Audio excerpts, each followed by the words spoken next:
thank you for being here. I'm Deborah Romelli, by the way, and I'm going to introduce Jamie Studley, who's going to kick us off. We're going to go up.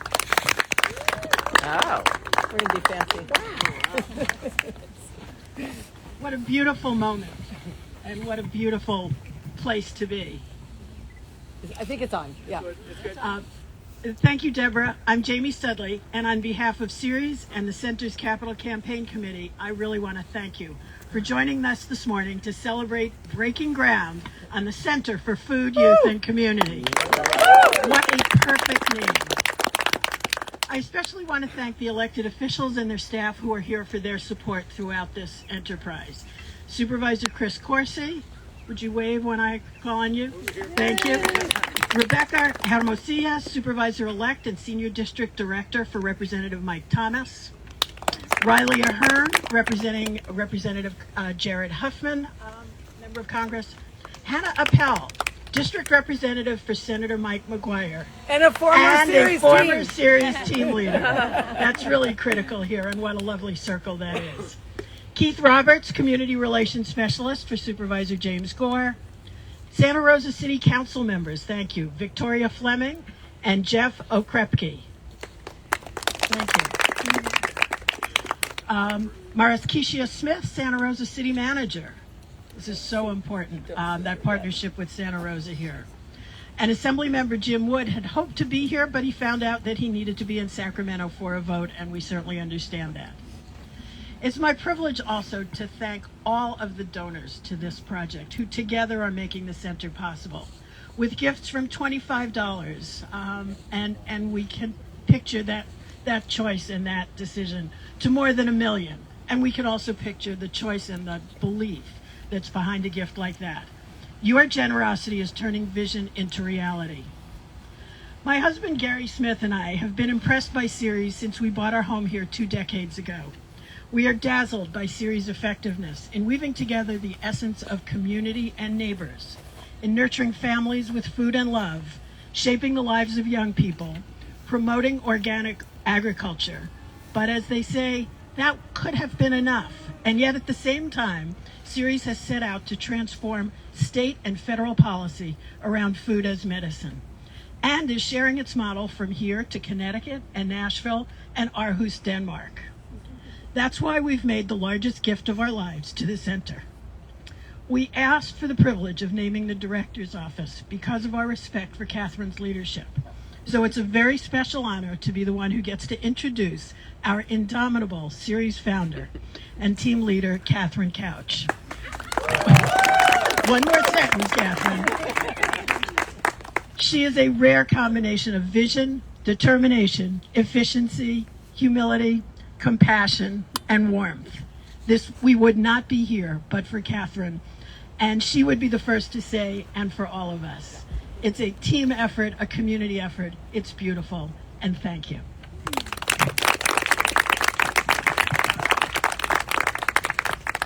Oh my gosh, I am so excited to be here. Can you believe this is actually happening? There's a building pad right there.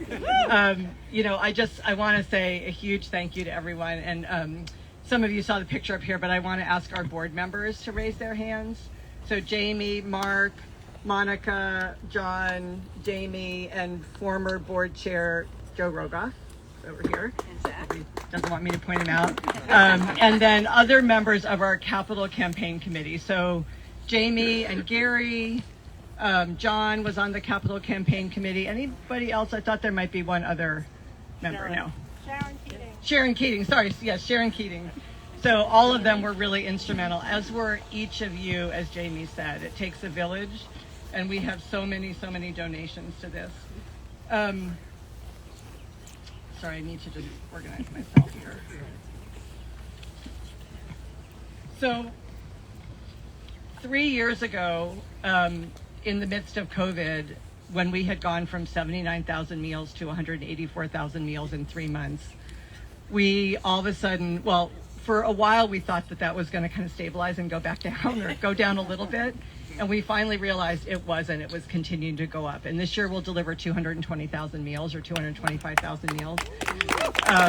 And it became really evident that we had run out of space in what at the time were 3 kitchens. And now, because of SAY filing for bankruptcy, is 2 kitchens. So when we built the Sebastopol building in 2000, moved in there in the end of 2011, we envisioned that building providing 60,000 meals a year, and right now it's producing 170,000 meals a year. And how many of you have been over there? How many of you are volunteers there? It is Tetris every single day. They are really, really, really at their max. And we know there's a lot more need in the community, and that's really the vision. I started a conversation with the board 3 years ago and said, you know, I think it's time we need to start looking for a different solution. And so 3 years, we envisioned the building, we designed the building, thank you, Dan. We got all the permits done, we raised $22.8 million, and we are under construction. And that is a really, really, really fast timeline, and is a testament to everybody here and thousands of other people as well. Thank you. I'm not going to say a lot about what we do because you are all very familiar, but I want to talk about one thing, which is when we found this property, the benefit of this property is it's central for delivery, it's easy to get to for a lot of our volunteers, it's within 50 minutes of 6 major high schools, which was super, super important to us, but it's also in Southwest Santa Rosa. And this is the community that has the lowest outcomes in Sonoma County. And that was like, we weren't looking to be here, but we are really, really thrilled to be here and to become part of this community. And so when we started envisioning the center, we had conversations with Elsie Allen High School and Santa Rosa Community Health, really asking that question, how can we be an asset to this community? And then we heard that the state was putting out funding for community resilience centers in low-income neighborhoods. I will tell you, that was a bear of a grant application, 35 different documents. We had to do 15-year pro formas. And lo and behold, we received one of those 9 grants, almost $5 million, to support this facility, not only doing all the things we already do, but really supporting this community around climate resilience and emergency preparedness. And we are really, really deeply honored to take on that work. I want to second Jamie's gratitude to all of our elected officials. And I especially want to talk about Jim Wood, who led the charge for $1 million in funding from the state. And he so wanted to be here this morning, but they called for a vote today. So he did send a statement, which I want to read before I invite Chris Corsi up. He said, "Thank you, Catherine. I'm sorry I can't be there with you all in person, but Assembly Speaker Rivas has called a special session, and I'm attending hearings at the Capitol today. The concept of medically tailored meals seems so logical, but when I heard about the Ceres Community Project for the first time, I realized this was a new idea, and combined with the youth mentoring part, it was a winner right off. In 2017, I met with Catherine and Senator McGuire to talk about how Medi-Cal recipients could take advantage of this service as part of their care, and now, because of Catherine's dedication and persistence, it is a reality. California is one of the first states in the country to adopt this approach. I think that the Ceres organization's response to COVID was really what has impressed me the most. In less than 3 months, Ceres more than doubled the number of meals they were providing to the community, and they've never looked back. Thank you, Catherine, and to the entire staff and mentees of the Ceres Community Project. Congratulations on the groundbreaking of the Center for Food, Youth, and Community." So thank you to Assembly Member Jim Wood. He has been a really big champion of ours for quite a long time and brought $1 million in funding to the project. So I want to ask Chris Corsi to come up and say a few words. Our new district supervisor, as a proud member of District 3.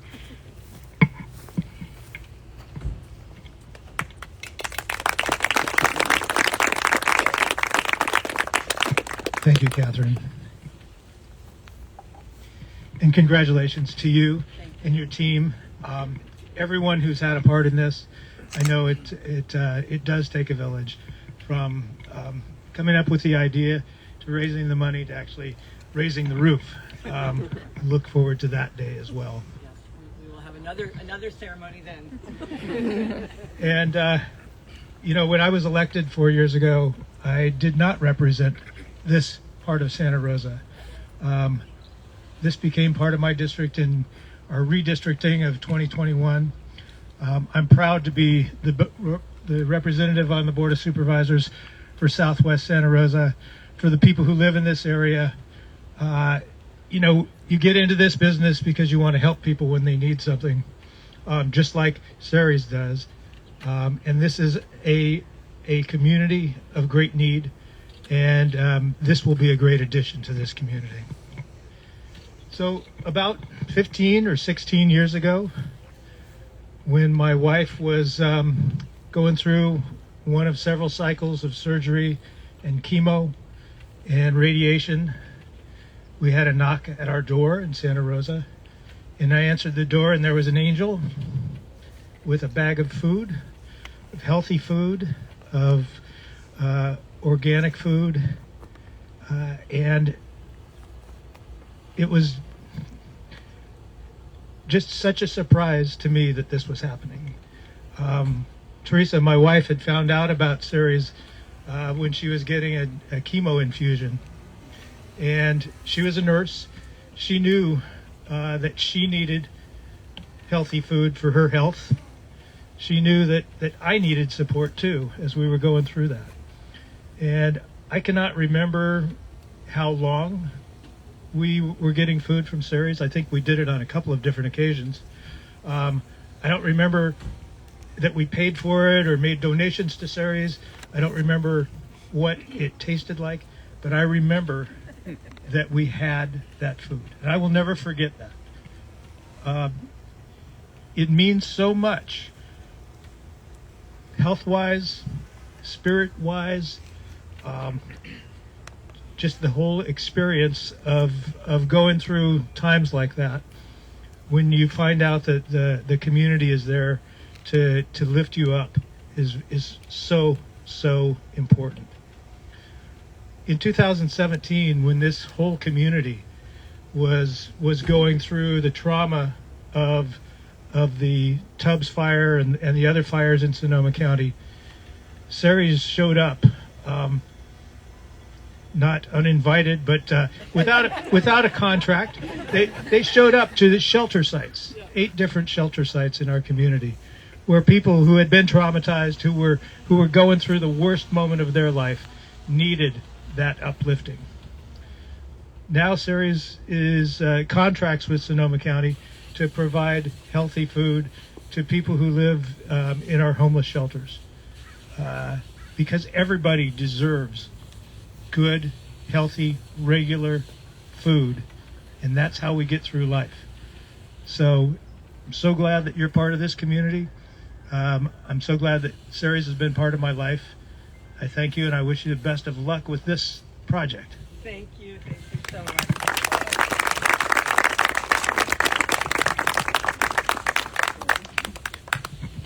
Oh, it's a lot to take in.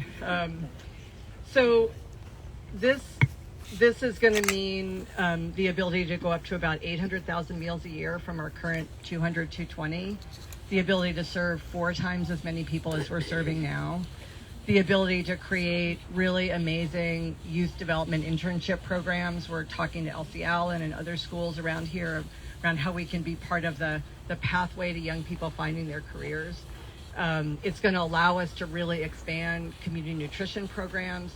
Gabby Bernal at Santa Rosa Community Health, when I asked her, like, what is it that we can bring to this community? And she said, we have to address the epidemic of childhood obesity.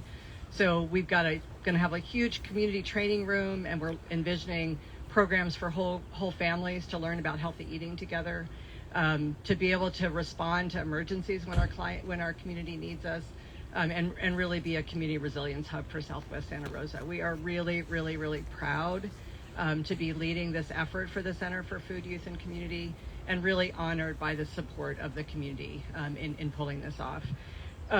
The last thing that I want to say is to just thank a bunch of other people. So before we get our shovels out, I want to thank Daryl Berlin. Daryl, can you raise your hand? Daryl is our owner's rep on this project, and believe me, I know nothing about this. And I am so deeply grateful. Daryl and I have known each other for 33 or more years. To have someone does know about this, who I can trust so deeply and I know has Ceres' best interests at heart. We would not be here without him.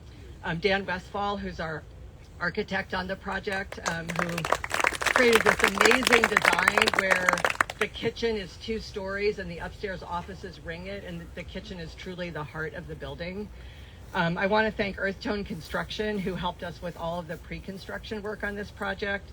Josh and Kyle and Jason and the whole team at GMH Builders, come on, who are our general contractors on the project.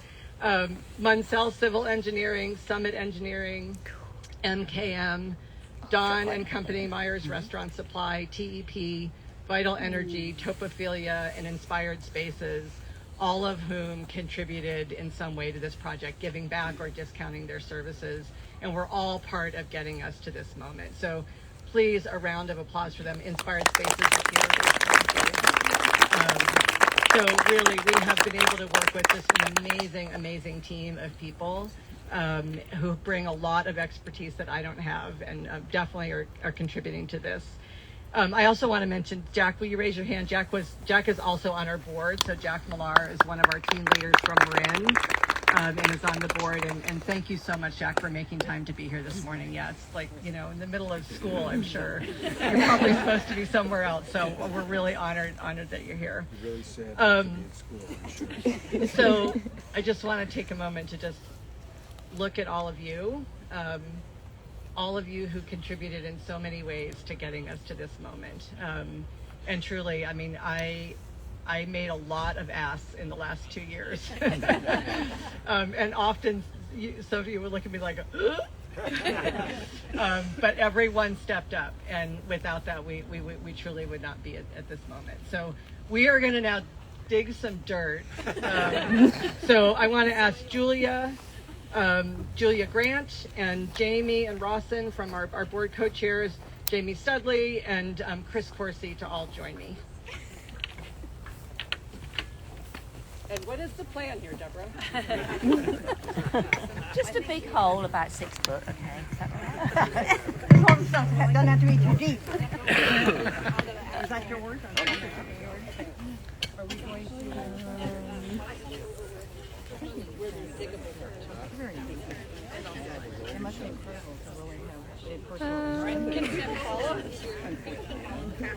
No, you know what they do. Diggable dirt over They're Gary Friedman's probably Oh, here. We're going with them. Where are they going?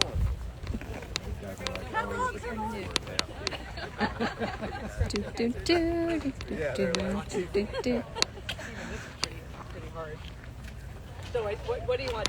Deborah? Yeah, Where do you want us, Simplicity? This is good. It's nice to see this behind you, Okay, actually. so So we're maybe Oh, face yeah, no, that's true. this is good, yeah.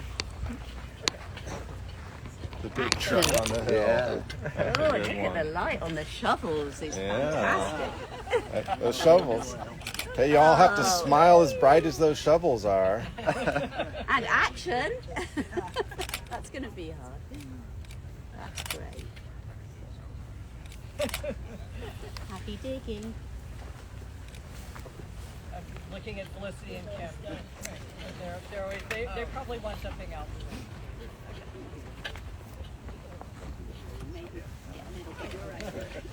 Do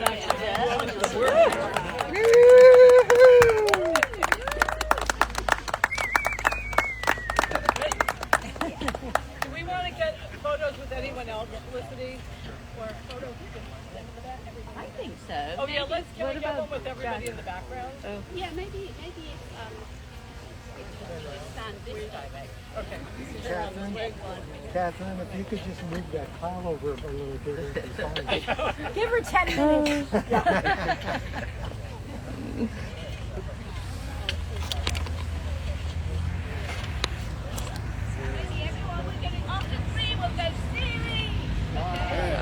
Gosh. Okay.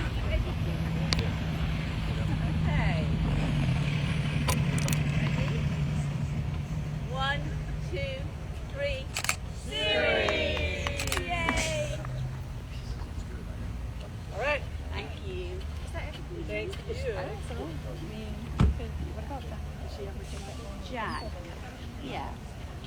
a picture of the board with Jack. He got left out of that one.